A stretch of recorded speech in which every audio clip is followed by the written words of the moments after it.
আল্লাহ আমার রব, বলেন আল্লাহ আমার রব, এই রবি আমার সব। আল্লাহ আমার রব, এই রবি আমার সব। দমে দমে তনু মনে তারি অনুভব। আল্লাহ আমার রব, এই রবি আমার সব। তোমার মদদ পেলে আমি আর না কিছু চাই, তোমার প্রেমের অনল আমি কি দিয়ে নে ভাই, ঠিক কিনা? তোমার মদদ পেলে আমি আর না কিছু চাই, তোমার প্রেমের অনল আমি কি দিয়ে নে ভাই। যার হয়েছ তুমি তার নেই যে পরাভব, নেই যে পরাভব। আল্লাহ আমার রব, এই রবি আমার সব। আল কোরআনের পথ, এই পথই আসল পথ। অন্য পথে অন্য মতে নেই যে রহমত। আল্লাহ আমার রব, এই রবি আমার সব। আল কোরআনের পথ, এই পথই আসল পথ। আল্লাহ কবুল করুন, আল্লাহ কবুল করুন। উলুল আলবাব, আমরা বিবেকবান হতে চাই যদি, তাহলে বিবেকবানদের মধ্যে 9টা দিক থাকতে হবে। কয়টা দিক থাকতে হবে? 9টা। 1 নম্বর হলো আমরা আল্লাহর ওয়াদা ভঙ্গ করব না ঠিক রাখবো? আল্লাহর সঙ্গে আমরা ওয়াদা করে আসছি কোন জগতে বলেন তো? রুহের জগতে। এখন আমরা আছি কোন জগতে? দুনিয়ার জগতে। আলেমে আরওয়াহ থেকে আলেমে বুতুন, মার পেটে ছিলাম, মার পেট থেকে আলেমে জাহান, দুনিয়াতে আসছি। আলেমে জাহান থেকে আলেমে বারজাখ, কবরে যাব। কবর থেকে আবার চলে যাব কোথায়? আলামুল আখিরা। আবার আখিরাতের জিন্দেগিতে চলে যাব, ফয়সালা হবে জান্নাত জাহান্নাম। এগুলো আছে না নাই বলেন? বিচার আছে না নাই? আছে। সম্মানিত ভাইয়েরা, তাহলে অঙ্গীকারকে ভঙ্গ করা যাবে না। নাম্বার 1 হচ্ছে আল্লাহর সঙ্গে অঙ্গীকার ভঙ্গ করা যাবে না। আবার দুনিয়াতে চলতে নিয়ে ওয়াদা কখনো ভঙ্গ করা যাবে না। লা ঈমানা লিমান নাহাদালা, ওয়াদা যার ঠিক নাই তার ঈমানও ঠিক নাই। ওয়াদা যার ঠিক আছে ঈমানও তার ঠিক আছে। ঈমানদারের জবান হলো ঈমান। ঈমানদারের জবান কি? ঈমান। জবান হলো ঈমান, কারণ জবান যার ঠিক আছে ঈমান তার ঠিক আছে। জবান যার ঠিক নাই তার ঈমানটা ঠিক নাই। বিক্রি করতে নিয়েছে জমি, জমি বিক্রি করতে নিয়ে দামাদামি সব ঠিকঠাক হয়ে গেছে। বিক্রেতা ক্রেতা দুজন মিলে বসেছে, দামাদামি ঠিক হয়েছে। কত লক্ষ টাকা বিঘা? 10 লক্ষ টাকা বিঘা। ঠিক আছে, নিলাম। আমি তোমার সঙ্গে চুক্তি আমার পুরা চূড়ান্ত হয়ে গেছে, আমি নিয়ে নিলাম। কিন্তু দেখবেন 3 দিন পর আরেকজন দাম করেছে 11 লক্ষ টাকা। 1 লক্ষ টাকা বেশি পর লোভে ওই ওয়াদা ভঙ্গ হয়ে যায়, এমন বুজুর্গ মনে হয় এলাকায় নাই? আছে? রাগ করতেছেন আপনারা? রাগ করতেছেন? আমার বন্ধুগণ, এমনকি কুরবানির গরু পর্যন্ত দেবে। কুরবানির গরু পর্যন্ত বিক্রি করে দিয়েছে একজনের কাছে। সব কিছু ঠিকঠাক হয়ে গেছে। 2 দিন পর আরেকজন দাম এসে বলছে, ভাই 1,10,000 টাকার গরু তোমাকে আমি 1.5 লাখ টাকা দেব। ওই গরুওয়ালা মনে মনে চিন্তা করলো কেমন করে এটাকে মাইনাস করা যায়। ভাই আমি বিক্রি করব না। এই যে আপনি কৌশলগুলো করছেন, বিবেকবান না বিবেকহীন? বলেন বলেন বলেন বলেন। বিবেকহীন। যার লেনদেন ঠিক নাই তার ঈমান ঠিক নাই। যা আমার কথাবার্তা চূড়ান্ত হয়ে গেছে, কেনা বেচা ক্লিয়ার হয়ে গেছে, সেই জায়গায় আর কোনো কথা বলা যাবে না। মরা কি বলে, বেচা গরুর দাঁত দেখা, আস্তে কয়, বেচা গরুর দাঁত দেখা যাবে না। যে দেখতে যায় সেও হারাম, সেও কি? সেও বিবেকহীন। আবার বেচা গরুর দাঁত যে বিক্রি আবার দেখতে দেয় সেও হারাম। বিবেকহীন মানুষের কাজ, এগুলো করা যাবে না। আবার একজন লোক দামাদামি করতেছে, রাসূল বলেছেন একজন লোক দামাদামি করে তারপরে দামাদামি করতে যেও না। এগুলো সমস্ত কাজের মধ্যে ইসলাম আছে না নাই বলেন? আছে, ইসলামের হুকুমগুলো আছে। আমরা বিবেকহীন হব না, ওয়াদা ভঙ্গ করব না, অঙ্গীকার ভঙ্গ করব না। যে ওয়াদাটা করেছি সে ওয়াদার মধ্যে আমরা কখনো অন্য কোনো কিছু নিয়ে এসে পেঁচ লাগে, আমরা বিবেকহীন হব না। নাম্বার 3 হলো আল্লাহর সঙ্গে সম্পর্ক বজায় রাখবো। আল্লাহ রাব্বুল আলামিন বলছেন ওয়াল্লাযীনা ইয়াসিলুনা মা আমারাল্লাহু বিহি আন ইউসালা ওয়া ইয়াখশাউনা রাব্বাহুম ওয়া ইয়াখাফুনা সুআল হিসাব। জোরে বলুন আল্লাহু আকবার। সূরাতুর রা'দ আয়াত নাম্বার 20, আয়াত নাম্বার 21 আল্লাহ রাব্বুল আলামিন বলেন নাম্বার 3 হলো যারা আমি আল্লাহ আমার সঙ্গে যারা সম্পর্ক বজায় রাখবে। দুনিয়াতে তুমি ধনীর সঙ্গে মিশতে চাও, কিন্তু সেই যদি মিশতে চাও ধনীর সঙ্গে মিশে কি লাভ হবে? দুনিয়া তো শেষ হবে। মিশতে হবে আসল ধনীকে, আসল ধনীকে। আল্লাহর সঙ্গে তোমার সম্পর্ক তুমি তৈরি করে নাও। সম্পর্ক যদি তৈরি করতে হয় আল্লাহর সঙ্গে সম্পর্ক তৈরি করো। ভালো যদি বাসতে হয় আল্লাহ কি ভালোবাসো। সম্পর্ক যদি টিকে রাখতে হয় আল্লাহর সঙ্গে সম্পর্ক টিকে রাখো, কারণ দুনিয়ার সমস্ত সম্পর্কগুলো ক্ষণস্থায়ী, যে কোনো মুহূর্তে শেষ হবে। একটা সম্পর্ক কোনো ভাঙবার নয়, সেই সম্পর্ক কার সম্পর্ক বলেন? আল্লাহ রাব্বুল আলামিন বলেন ইন্নামা ওয়ালিয়্যুকুমুল্লাহু ওয়া রাসূলুহু ওয়াল্লাযীনা আমানুল্লাযীনা ইউকিমুনাস সালাহ وَيُؤْتُونَ الزَّكَاةَ وَهُمْ راكعون। সূরা মায়েদার 55 নম্বর আয়াতে আল্লাহ রাব্বুল আলামিন বলেন তোমাদের বন্ধু হবে 3 জন। তোমাদের বন্ধু হবে কয়জন? 3 জন বন্ধু হবে। নাম্বার 1 হলো আল্লাহ তাআলা, নাম্বার 2 হলেন মুহাম্মদ সাল্লাল্লাহু আলাইহি সাল্লাম, নাম্বার 3 হলো তোমাদের মধ্যে যারা ইমানদাররা তোমাদের বন্ধু হবে। কাফের মুশরিক কখনো বন্ধু হতে পারে না। 1 নম্বর বন্ধু তোমরা আল্লাহকে বানায়া নাও। নাম্বার 2 বন্ধু তোমরা রাসূলকে বানায়া নাও। রাসূলকে বন্ধু বানাবো না, কাউকে পাবো না। আল্লাহ তাআলা বলেছেন তোমরা যদি আমাকে পেতে চাও রাসূলকে তোমরা আগে খুঁজে বের করো, তার তোমরা আনুগত্য করো। আল্লাহ তাআলা শর্ত জড়িয়ে দিয়েছেন, কোনো বান্দা যদি রাসূলকে বাদ দিয়ে আল্লাহকে পেতে চায় সে কি আল্লাহকে পাবে নাকি? আসতে বলবেন আল্লাহকে পাবে? আল্লাহকে পেতে হলে কোন ব্যক্তিকে লাগবে? বলেন কোন ব্যক্তিকে লাগবে? মুহাম্মদ সাল্লাল্লাহু আলাইহি ওয়াসাল্লামকে লাগবে।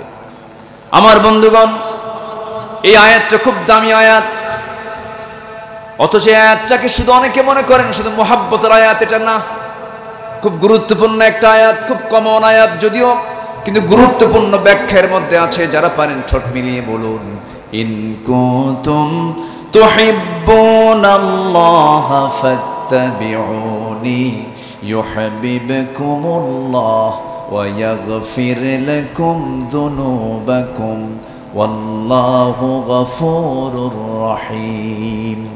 কি মোহাম্মদ से वफा तूने तो हम तेरे है, ये है जहाँ चीज है किया लौह कलम तेरे है। মোহাম্মদকে যদি ভালোবাসো ভালোবাসা পাবে আমার। লৌহ কলম লুভিবে তোমরা, মাটির পৃথিবী সেকুন ছাড় সব পেয়ে যাবে। শর্ত হলো সবল ভালোবাসার চাইতে রাসূলকে তোমার বেশি ভালোবাসতে হবে। জোরে বলেন সুবহানাল্লাহ। নবীর আনুগত্য করতে হবে, নবীর সঙ্গে মোহাব্বত তৈরি করতে হবে, নবীকে চেনার চেষ্টা করতে হবে। আমার নবীজির মাথার চুল দিয়ে শুরু করে নিয়ে পা পর্যন্ত সকল কিছুর বর্ণনা হাদিসে আসছে। একটা মানুষকে আপনি যদি মোহাব্বত করতে শিখেন, মোহাব্বত করতে জানেন, অবশ্যই রাসূলের প্রতি মোহাব্বত যদি আমার আপনার ভিতরে থেকে যায়, অবশ্যই সেই বান্দা রাতের বেলা সে রাসূলকে অবশ্যই স্বপ্নে দেখতে পারবে। সবাইকে রাসূলকে স্বপ্নে দেখতে কি চান? সবাইকে দেখতে চান? সবাইকে দেখতে চান? তাহলে ধ্যানে জ্ঞানে নবীকে ভালোবাসার দরকার আছে না নাই?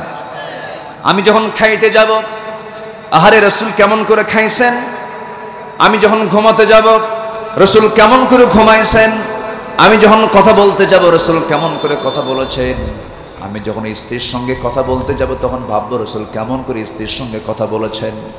আমি যখন ব্যবসা করতে যাব, রাসূল আমার কেমন করে ব্যবসা করেছেন। আমি যখন বিচার করতে যাব, রাসূল আমার কেমন করে বিচার করেছেন। আমি যে কোনো কাজ করতে গেলে সেই সময় যদি রাসূলকে সামনে যদি নিয়ে আসি, আমার আপনার জীবনের আয়না যদি রাসূলকে বানায় ফেলি, আল্লাহর কসম সে আয়নার সাক্ষাৎ তার স্বপ্নে হয়ে যাবে। সাইয়েদনা আলী রাতের বেলা ঘুমাচ্ছেন, নবীর ইন্তেকালের বেশ কিছু পরের ঘটনা, 4 থেকে 5 বছর পরের ঘটনা। আমার নবীর ইন্তেকাল হয়ে গেছে। সাইয়েদনা আলী রাতের বেলা স্বপ্নের মধ্যে দেখতে পেলেন আমার নবীজি তার দরজার কাছে চলে আসছেন, হাতে একটা ব্যাগ আছে। আস্তে করে গিয়ে সালাম দিলেন, বলছেন আলী বহুদিন যাবত দেখা হয় না, আজকে তোমার সঙ্গে দেখা করার জন্য আসছি। আমার নবীজি এই কথা বলি তার পাশে বসে গেলেন। সাইয়েদনা আলী হাদিসটা বর্ণনা করেন। সাইয়েদনা আলী সঙ্গে সঙ্গে বলছেন ইয়া রাসূলুল্লাহ, আমারও খুব আনন্দ লাগতেছে, আপনার সঙ্গে আমার দেখা হয়ে গেল। আমার নবীজি করলেন কি, শিওরে বসলেন, বসে বলছেন আলী মুখটা ফাঁকা করো। মুখটা তিনি ফাঁকা করলেন। আমার নবীজি অনেকগুলো খেজুর থেকে একটা খেজুর হাতের মধ্যে নিয়ে 3টা আঙ্গুলে নিয়ে আমার নবীজি আলীর মুখের মধ্যে দিয়ে দিলেন। তিনি স্বপ্নের মধ্যে খেজুরটা খাওয়া শুরু করেছেন, কিন্তু স্বপ্ন তার ভেঙে গেল। ঘুম থেকে জাগা পেয়ে দেখেন আলীর জিহ্বার ভিতরে তাজা খেজুরের স্বাদ ফুটে উঠেছে। জোরে বলি সুবহানাল্লাহ। নবীদের স্বপ্ন মিথ্যা না সত্য? আস্তে নবীদের স্বপ্ন মিথ্যা না সত্য? সত্য। রাসূলকে দেখার শখ কি সবার হয়? আস্তে নবীকে দেখার শখ কি সবার হয়? দল করব আমরা অন্য নেতার না নবীর? কার দল করব? অন্য নেতারা দল করে নবীকে স্বপ্ন দেখা যাবে না। ইসলামী দল না করে অন্য দল করে নবীকে স্বপ্ন দেখা যাবে না। নবীকে স্বপ্ন দেখতে হলে, নবীর সুপারিশ পেতে হলে সব দল বাদ দাও, নবীর দল করো, আল্লাহর দল করো। অন্য দল করা যাবে না, অন্য দলে জান্নাত পাওয়া যাবে না। দল করব কার? কষ্ট পাচ্ছে? মনে হয় কষ্ট ফেলে দিলাম মনে হয়। হুজুর আপনি এখানে কি শুরু করলেন আবার? এটাই কথা। নিজের মতে চলবেন আর নবীর সুপারিশ পাবেন চাবেন, এটা হবে না। নিজের মতে চলা যাবে না, নবীর মতে চলতে হবে। নিজের মতে চলা যাবে না, আল্লাহর মতে চলতে হবে। নিজের মন মতো দল করা যাবে না, আল্লাহর দল করে যেতে হবে মুসলমান। এখানেই কথা, এখানেই প্রশ্ন। আছে না নাই? এখানে প্রশ্ন আছে না নাই? যখন লাশ যখন কবরে নেয় তখন কি বলে? বিসমিল্লাহি ওয়া আলা মিল্লাতি রাসূলিল্লাহ, বিসমিল্লাহি ওয়া আলা মিল্লাতি রাসূলিল্লাহ। কি করা হলো? এই লাশটাকে রাসূলের দলে ঢুকায় দেওয়া হলো। সারা জীবন করে গেছে রাসূলের বিরুদ্ধের দল, আর মরার সময় নবীর দলে সে তাকে সহায় দিল। ফেরেশতা কি মানবে? আসলে ফেরেশতা কি মানবে? মানবে না। অতএব দল করতেই হবে। আল্লাহ বলছেন দল করতেই হবে তোমাকে। ওয়ালতাকুম মিনকুম, কারণ চোর ক্ষমতায় যাবে, তুমি নামাজি নামাজ ভালো মতো পড়তে পারবা না। ডাকাতরা ক্ষমতায় থাকবে, তোমার নামাজ ঠিক মতো হবে না। অতএব তোমাকে দল করতেই হবে। সেই দল করতে হবে কার দল? আসতে বলবেন কার দল? আবু জেহেল রাষ্ট্র চালাবে, রাসূল শুধু নামাজ পড়বেন, এটা হতে পারে না। আলেম ওলামা নির্যাতিত হবে, জালিমরা ক্ষমতার মসনদে থাকবে, একজন মুসলমান এটা মেনে নিতে পারে না। সম্মানিত ভাইয়েরা, সম্মানিত বন্ধুগণ, আমরা বিবেকহীন হব না, আমরা বিবেকবান হব। 9টা কাজ, 9টা দিক আমরা শিখে যাব আজকে। সময় খুব কম, শেষ হয়ে যাচ্ছে সময়। 1 নম্বর হলো ওয়াদা পূর্ণ করব কার? নাম্বার 2 হচ্ছে পৃথিবীতে চলতে গিয়ে কোনো ওয়াদা ভঙ্গ করব, ওয়াদা ভঙ্গকারীর দলেও অংশগ্রহণ করব না। নাম্বার 3 হলো সম্পর্ক বজায় রাখবো কার সাথে? আল্লাহর সাথে। কারণ সব সম্পর্ক হলো টেম্পোরারি, আর পার্মানেন্ট সম্পর্ক হলো কার সাথে? আল্লাহর সাথে। আমার প্রাণ কার হাতে? আল্লাহর হাতে। অতএব আল্লাহই আমার সব। আল্লাহ আমার রব, বলেন আল্লাহ আমার রব, এই রবি আমার সব। আল্লাহ আমার রব, এই রবি আমার সব। দমে দমে তনু মনে তারি অনুভব। আল্লাহ আমার রব, এই রবি আমার সব। তোমার মদদ পেলে আমি আর না কিছু চাই, তোমার প্রেমের অনল আমি কি দিয়ে নে ভাই, ঠিক কিনা? তোমার মদদ পেলে আমি আর না কিছু চাই, তোমার প্রেমের অনল আমি কি দিয়ে নে ভাই। যার হয়েছ তুমি তার নেই যে পরাভব, নেই যে পরাভব। আল্লাহ আমার রব, এই রবি আমার সব। আল কোরআনের পথ, এই পথই আসল পথ, অন্য পথে অন্য মতে নেই যে রহমত। আল্লাহ আমার রব, এই রবি আমার সব। আল কোরআনের পথ, এই পথই আসল পথ। আল্লাহ কবুল করুন, আল্লাহ কবুল করুন। নাম্বার 4 হলো আল্লাহকে ভয় করব। আমরা কাকে ভয় করব? আল্লাহকে ভয় করব। আল্লাহ তাআলা বলছেন ওয়াখশাউনা রাব্বাহুম, যারা আমি আল্লাহ আমার ভয় যারা করবে তারা হলো বিবেকবান মানুষ। ভয় করা মানে কি? গাঁজা খাওয়া? ভয় করা মানে কি? জেনা করা? ভয় করা মানে কি এরকম করে মদের কারবার করা? তাহলে এটা কি ভয়ের লক্ষণ, না আল্লাহর সঙ্গে বিরোধিতা করার লক্ষণ? আল্লাহর সঙ্গে বিরোধিতা করা। সম্মানিত ভাইয়েরা, ভয় হচ্ছে সকল হারাম থেকে বেঁচে থাকা, সকল হারাম থেকে বেঁচে থাকা। নাম্বার 5 হলো বিবেকবান বান্দার পরিচয়। রব্বুল আলামিন বলেন নাম্বার 5 হলো ওই সমস্ত বান্দাগুলো বিবেকবান, ওয়ায়াখাফুনা সুআল হিসাব, বা যারা বিচার দিবসকে ভয় পায়। নাম্বার 6 হলো সন্তুষ্টিতে সবর, অর্থাৎ ওয়াল্লাযীনা সাবারু ইবতিগাআ ওয়াজহি রাব্বিহিম ওয়া আকামুস সালাতা ওয়া আনফাকু মিম্মা রাযাকনাহুম সিররাও ওয়া আলানিয়াতান ওয়া ইয়াদরাউনা বিল হাসানাতিস সাইয়্যাতা উলাইকা লাহুম উকবাদ-দার। জোরে বলি আল্লাহু আকবার। আমি যে ঘন ঘন এই আয়াতগুলো বলতেছি, কষ্ট পাচ্ছেন না তো? আয়াত যত বেশি হবে বরকত তত বেশি হবে। আবার আমার দেশে কিছু কিছু মাহফিল আয়াত যত বেশি হয় মুসল্লি তত বিরক্ত হয়। হুজুর বাংলা বলতে পারেন না, খুব বেকায়দা। আমার দেশে ওয়াজ করা কিন্তু সহজও না, আমার দেশে ওয়াজ করা একটু জটিল। অনেক জায়গায় বুঝে না, তারা না বুঝে উঠে চলে যায়। সমস্যা হুজুর হুজুর হুজুরই বলে, হুজুরই বোঝে, আমরা কিছু বুঝি না, বাংলা বলে না। কিন্তু কোরআন কি বাংলা না আরবি বলেন তো? কোরআন তো আরবি। আরবি বললে, কোরআনটা বললে আল্লাহ খুশি হবেন কম না বেশি? বেশি খুশি হবেন। তো আমি একটু মাঝে মাঝে একটু আয়াত বলতেছি, আয়াত ছাড়া তো আমি বুঝতে পারবো না। তখন আল্লাহ তাআলা বলছেন যারা ধৈর্য ধরবে তারা বিবেকবান, ধৈর্যহীন যারা তারা বিবেকবান হতে পারে না।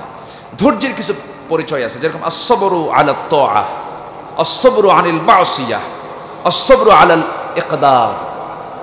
তাকদীরের প্রতি ধৈর্য থাকা, হারাম কাজ থেকে নিজেকে বিরত রাখা, এটাও ধৈর্য।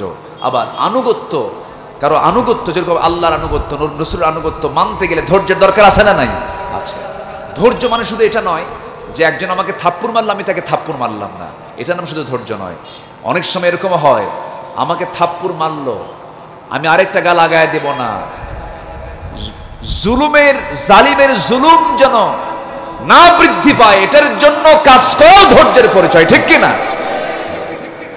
সম্মানিত ভাইয়েরা, এরপরে নাম্বার 7 হলো যারা নামাজ কায়েম করে তারাও বিবেকবান মানুষ।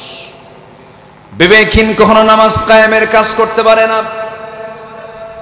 নাম্বার 8 হলো গোপন প্রকাশ্যে যারা দান করবে তারা হলো বিবেকবান মানুষ, উলুল আলবাব। এরপরে নাম্বার 9 হলো ভালো কাজের দ্বারা মন্দ কাজকে মিটাইয়া দেওয়া, এটা হলো বিবেকবানদের কাজ। ইন্নামা ইয়াতাযাক্কারু ইল্লা উলুল আলবাব। আল্লাহ তাআলার ওয়াজগুলো যে একমাত্র উলুল আলবাব যারা, তারাই বুঝতে পারে, তারাই এটাকে ফলো করতে পারে।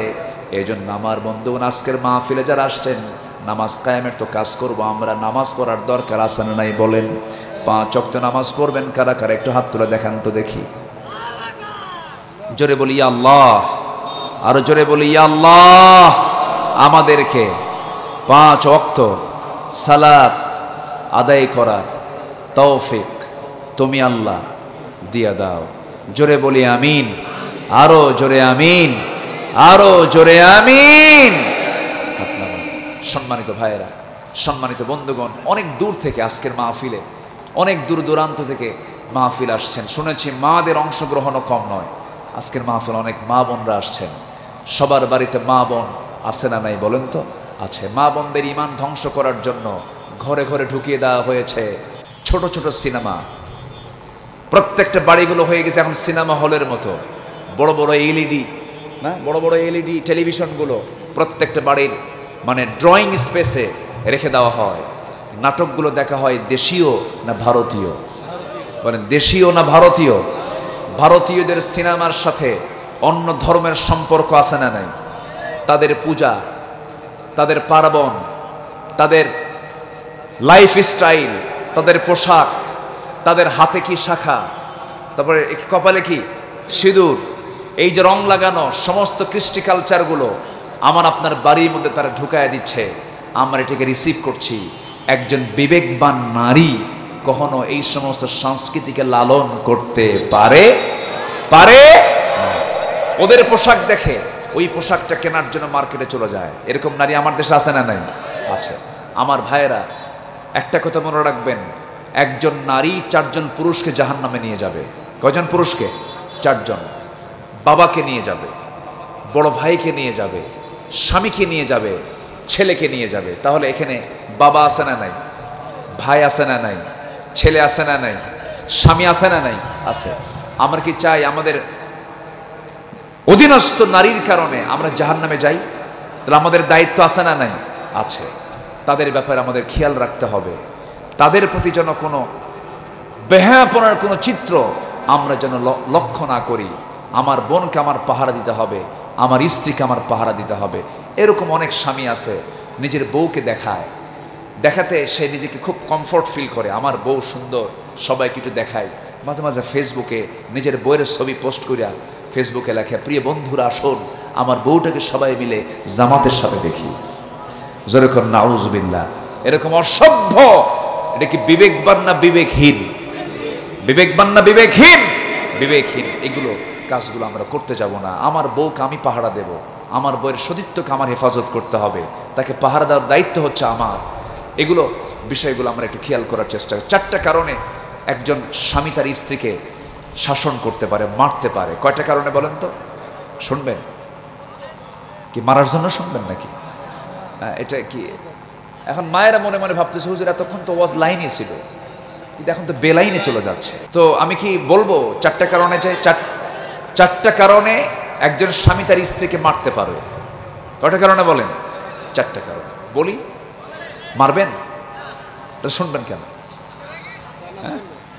জানার জন্য। আচ্ছা, 4টা কারণে একজন স্বামী তার স্ত্রীকে শাসন করতে পারেন।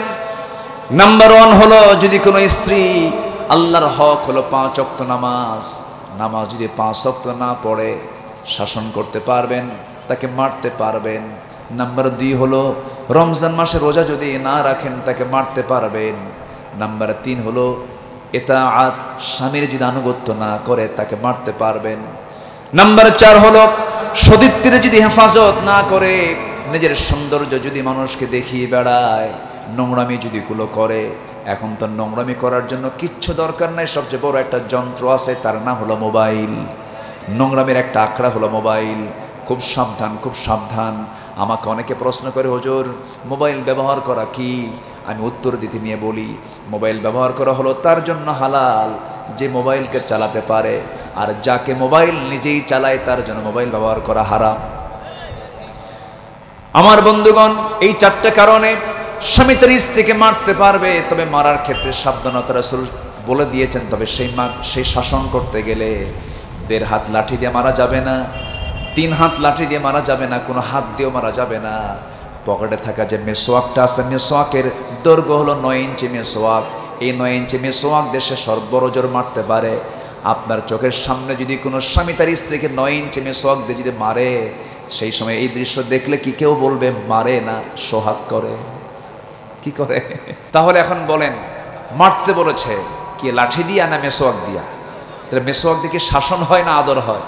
আদর হয়। কি প্ল্যানে ছিলেন যে মারবেন না? মারার কোনো কায়দা ইসলাম রাখে নাই। রসুল কোনো স্ত্রীকে মেরেছেন এমন কোনো হাদিসও নাই। আমার মাদের কলেজে পানি আসছে, হুজুর আপনি খুব ভালো। ওনারা খুব টেনশনে ছিল। আল্লাহ তুমি মাদেরকে দিন মেনে চলার তৌফিক দিয়ে দাও। কারণ একটা নারী যদি ইচ্ছা করে, পুরুষের চাইতে 1000 বছর আগে জান্নাতে চলে যাবে। মেয়েদের দায়িত্ব কম, মেয়েদের অনেক কিছু কম, কিন্তু জাহান্নামটা ভরে যাবে অধিকাংশ হলো মহিলা দিয়া। কেন জানেন? ওরা নিজের দেহটাকে পরপুরুষকে দেখাতে খুব আরাম পায়। দেখো আমার যে সোনার গহনা দেখায়, চোখে কাজল লাগায়, কপালে তিলক লাগায়, তারপর আশকারা মাস্কারা। যুবকের তো কামসারা, যুবক তো শেষ। রাস্তায় হাঁটে দোল দিয়া, এই যে তাল দিয়ে হাঁটতেছে, আরে মার্কেটে যখন যায় এমন সেন্ট লাগায়, আশেপাশে বুঝায় দেয় আমি একখান মাল যাচ্ছি। যখন নাউজুবিল্লাহ। আপনি মাল হবেন কেন? আপনি তো জান্নাত রেখে দিয়েছেন আল্লাহ তাআলা আপনার পায়ের নিচে। আপনাকে কেন মানুষ মাল বলবে? আপনাকে কেন মানুষ এরকম নোংরা ভাষায় সম্বোধন করবে? স্বামীকে ধমক দিয়া বলে তুমি কি মার্কেট বুঝো কিছু? শাড়ি আনছো, লস করে আনছো, ১,৫০০ টাকার শাড়ি তুমি ৩,০০০ টাকা দিয়ে নিয়ে আসো, থাকো। স্বামীকে ধমক টমক দিয়ে মার্কেটে ঢং ঢং করে চলে যায়। স্বামীকে শাসন করে চড়াও হয়, চোখ রাঙ্গায় কথা বলে। এমন বউ তো কালীগঞ্জের এই থানায় নাই, আছে? গরম হওয়ার কারণও আছে। বিয়ের সময় যে যৌতুকের টাকা নিছেন, যে যৌতুকের টাকা নেওয়ার কিছু স্বামী আছে না নেই বলেন তো? যৌতুককে কি কইছি আমি এখন? তো আজকে কি কইছি? উপঢৌকন। কি কইছি? উপঢৌকন। যৌতুককে উপঢৌকন বানাইছি আমরা। আমি কয়েকদিন আগে কক্সবাজার, আমার এক ভক্ত সৌদি আরবে থাকে, ও বিয়ে করবে, বলে হুজুর আপনি বিয়েটা পড়ায় দিবেন। যাই দেখি সিস্টেম ভিন্ন। মেয়ে পক্ষ চলে আসছে ছেলে পক্ষের বাড়িতে, মেয়ে পক্ষ আসছে কি ছেলে পক্ষের বাড়িতে। আমি খুব খুশি হয়েছে, ভালো, কারণ বিয়ের খরচ করার দায়িত্ব নারী মেয়ে পক্ষের না ছেলে পক্ষে? ছেলে পক্ষের। খরচ করবে কেন? ভালো, আমি খুব খুশি হয়েছি। কেমনে? সকালবেলা ছেলে পক্ষ ৮ থেকে ১০ জন ব্যক্তি মেয়ে পক্ষের বাড়িতে যায়, যে মেয়ে সহ, মেয়ের যে অভিভাবক আছে, বাবা আছে অথবা চাচা আছে, ১৫-২০ জনকে ওখান থেকে নিয়ে আসে, মেয়ে সহ আসে। মেয়ে সহ মেয়ে পক্ষের যে অলি যারা, অভিভাবক যারা, সব চলে আসলে ছেলের বাড়িতে। ছেলের বাড়িতে এসে মেয়েও থাকে, ছেলেও থাকে। ওই জায়গায় ইজাব কবুল হয়, ওখানে আগ পড়ানো হয়। মাঝখান থেকে কি হলো, মেয়ের বাপ বেঁচে গেল খরচের এই বিশাল, এই মানে এটা কি বলবো, গলা কাটা আছে না বলেন তো? এই গলা কাটা খরচ থেকে মেয়ের বাপ বেঁচে গেছে। খরচ করার দায়িত্ব হলো পুরুষের। আমার এই সিস্টেমটা খুব পছন্দ হয়েছে। বললাম যে ভাই, আমি যদি কোনোদিন আমার যদি কোনো সুযোগ আসে, এরকম কোনো ক্ষমতার, এই সিস্টেম গোটা দেশে চালু করে দেবে। কথা বোঝেন ভাই? খুব ভালো। রাগ করতেছেন নাকি আপনারা? বউ চলে যায় ঢং ঢং করে মার্কেটে, মাথার চুল নাই, মাথার চুলটা ওড়না নাই, চুল ছেড়ে দেওয়া, লিপস্টিক লাগানো, আশকারা মাস্কারা দিয়া, হাই হিল একখান লাগায়া, সাইড একখান ভ্যানিটি ব্যাগ দিয়া, দোকানদারের সামনে গিয়ে ঠ্যাঙের উপর ঠ্যাং তুইলা দোকানদারকে বলে ভাইয়া। এই আছে না নাই? এই নোংরামিগুলো আমরা কি দেখতে চাই না বন্ধ করতে চাই? দোকানদার তো এই ভাইয়া শব্দ শুনে তো এর ইমান গেছে। নাম হলো ইমান আলী। কি নাম? কি ইমান গেছে। শাড়ি একখান বের করে নিজের গায়ে লটকা দিয়ে বলে, আপা এই শাড়ি কিন্তু আপনাকে দারুণ মানাবে। ওটা আরেক বদমাইশ। হ্যাঁ, একদম মানে দুধে আমে মিশে গেছে, দুধে আমে মিশে গেছে। এটা কি দুধে আমে মিশে যাওয়া না বিষ হওয়া? কি হওয়া? বিষ হয়ে যাওয়া। আসুন আমরা হারামকে বর্জন করি, হারামকে না বলি, খারাপ কিছু দেখবো না। খারাপ কিছু দেখা বিবেকবান না বিবেকহীন? ভালো কিছু দেখা হলো বিবেকবান না বিবেকহীন? বিবেকবান। আমরা বিবেকবান হব, উলুল আলবাব হব। আমরা কি হব বলেন তো? এই ভাষাটা শিখে নেই, কোরআনের ভাষা। উলুল আলবাব বলেন, উলুল আলবাব, উলুল আলবাব। আবার বলেন উলুল আলবাব। আল্লাহ তাআলা কবুল করুন, জোরে বলি আল্লাহুম্মা আমিন। এই মাহফিল ছিল, চলছে, হবে। যারা এই মাহফিল আমার ভাষায় বলবো, কোরআনকে সামনে রেখে যদি বিরোধিতা করে থাকেন ইচ্ছা করে, আপনার রক্ত চেক করা দরকার।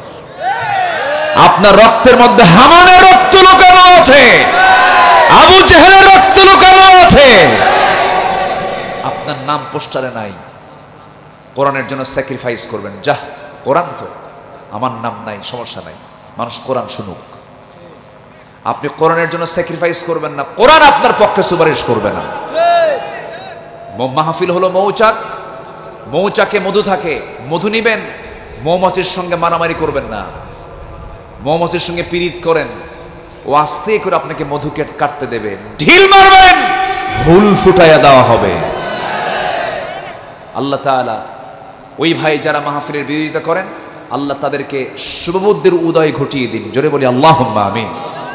সে কোন বন্ধু বলো বেশি বিশ্বস্ত, সে কোন বন্ধু বলো বেশি বিশ্বস্ত, কার কাছে মন খুলে দেয়া যায়, কার কাছে সব কথা বলা যায়, হওয়া যায় বেশি আশ্বস্ত, তার নাম আহমদ বড় বিশ্বস্ত। সে কোন বন্ধু বলো বেশি বিশ্বস্ত, যে জন কখনো ব্যথা দিতে জানে না, যে জনকে বলি মুছে দেয় বেদনা। ঠিক কিনা? রাসূল কি কখনো কাউকে ব্যথা দিয়েছেন, কোনো বেদনা দিয়েছেন? যে জন কখনো ব্যথা দিতে জানে না, যে জনকে বলি মুছে দেয় বেদনা, হৃদয়ের হাহাকার আপন করে নিতে আর কার বুক এত প্রশস্ত, তার নাম আহমদ বড় বিশ্বস্ত, আহমদ বড় বিশ্বস্ত, আহমদ বড় বিশ্বস্ত। পৃথিবী আমার আসল ঠিকানা নয়, মরণ একদিন মুছে দেবে সকল রঙিন পরিচয়। পৃথিবী আমার আসল ঠিকানা নয়, মিছে মানুষের বন্ধন, মিছে মায়া স্নেহ প্রীতি ক্রন্দন, মিছে জীবনের রংধনু সাত রং, মিছে দুদিনের পরিচয়। পৃথিবী আমার আসল ঠিকানা নয়, মরণ একদিন মুছে দেবে সকল রঙিন পরিচয়। পৃথিবী আমার আসল ঠিকানা